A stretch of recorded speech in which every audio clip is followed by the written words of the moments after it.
আজি ছট পূজাৰ উপলক্ষে সমগ্ৰ ডিব্ৰুগড়বাসী অসমবাসী দেশবাসীক মোৰ ফালৰ পৰা শুভেচ্ছা জ্ঞাপন কৰিছোঁ। যোৱাকালি আবেলিৰ পৰা ডিব্ৰুগড়ত প্ৰায় 20 জেগাত বিভিন্ন স্থানত নদী কিনাৰত আমাৰ এই ছট উৎসৱ পালন কৰা হৈছে। যোৱা গত দিনবিলাকৰ দৰে এইবাৰো কৰা হৈছে, কিন্তু এইবাৰ কেইটামান ঘাটত পানী অলপ যথেষ্টখিনি দ হোৱাৰ কাৰণে খুব ভাল এটাকে কৰিব পৰা হোৱা নাই।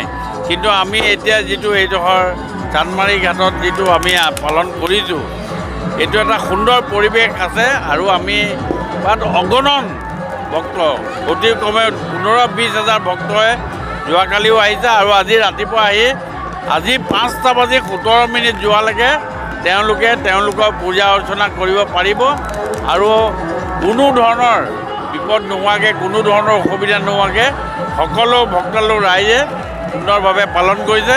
মই সকলোকে শুভেচ্ছা জনাইছোঁ আৰু কৈছোঁ যে আগন্তুক দিনত আমি আৰু সুন্দৰভাৱে সকলোৱে এই সূৰ্য দেৱতাক পূজা কৰা যি ছট পূজাৰ যি ব্যৱস্থা, এই ব্যৱস্থা অতি সুন্দৰ হৈছে। আগন্তুক দিনলৈ হ'ব।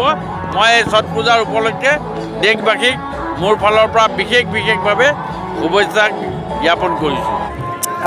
প্ৰথমতেতো এইবাৰ আমি সকলোৱে জানো যে জুবিনদা বিহেন আমি সকলো পূজা পাঠ কৰি আহিলোঁ।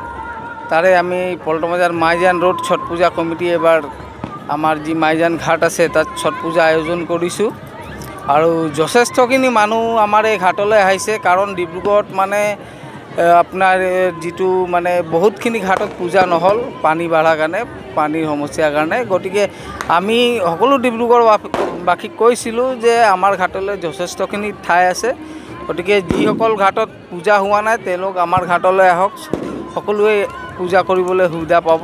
এইটো আমি আগৰ পৰাই জনাই আছিলোঁ ৰাইজক। গতিকে আজি মানে 50,000 ওপৰতো মানে মই দেখিছোঁ মানুহ হৈছে আমাৰ ঘাটলৈ। আৰু এই পূজাটো আচলতে ছট পূজাটো প্ৰকৃতিৰে পূজা হয়, আৰু যিহেতু জুবিনদাও প্ৰকৃতিপ্ৰেমী মানুহ আছিলে, ছট পূজাটো সূৰ্য দেৱতাৰে পূজা হয়। আৰু যি ছটী মৈয়া আচলতে সূৰ্য দেৱতাৰ ভনী হয়, প্ৰকৃতি দেৱী বুলি কওঁ আমি। গতিকে এই পূজাটোৰ মহত্বটো বহুতেই আছে। মানে এইটো আজিকালিতো আমি দেখিছোঁ কেৱল এটা বিশেষ সম্প্ৰদায় বুলিয়ে নহয়, গোটেই জাতি জনগোষ্ঠীয়ে কৰিছে, কাৰণ প্ৰকৃতিটো চবৰে হয়। নানান ধৰ্মৰ এতিয়া আমি দেখিছোঁ আমাৰ হিন্দু মানুহটো কৰিছে, লগতে মুছলিম মহিলাও আমাৰ কেইটামানে ব্ৰত কৰে। কাৰণ এই ব্ৰতটোতো বহুত কঠিন ব্ৰত, মানে আপোনাৰ 36 আৱাৰ্ছ মানে ফাষ্টিং আৰু বিনা পানী বিনা খোৱাকৈ থাকিব লাগে। গতিকে বহুত কঠিন ব্ৰত হয় এইটো, আৰু এটা পৌৰাণিক আমাৰ এইটো পৰম্পৰা চলি আহিছে। আচলতেতো এইটো গোটেই ভাৰতবৰ্ষত এই পূজা হ'ব লাগিছিলে, কিন্তু বিশেষকৈ ভগৱান ৰাম আৰু সীতাই মানে আপোনাৰ প্ৰথমবাৰ যেতিয়া ৰাৱণ বধ মানে এটা ব্ৰাহ্মণৰ বধৰ পৰা মানে মুক্তি পাবৰ কাৰণে ছট মাইৰ পূজা কৰিছিলে প্ৰথমবাৰ। সেইটো আপোনাৰ বিহাৰত মানে এটা ঠাইত কৰিছিলে। তো গতিকে বিহাৰ আৰু UPতে বস্তুটো থাকি গ'ল মানে। কিন্তু এতিয়া লাহে লাহে যেতিয়া মানুহ এই পূজাৰ মানে বিশেষতা যেতিয়া গম পাইছে, লাহে লাহে সকলো জাতি জনগোষ্ঠী মানুহ, ধৰ্মাৱলম্বী মানুহ এই পূজা মানে পালন কৰিছে।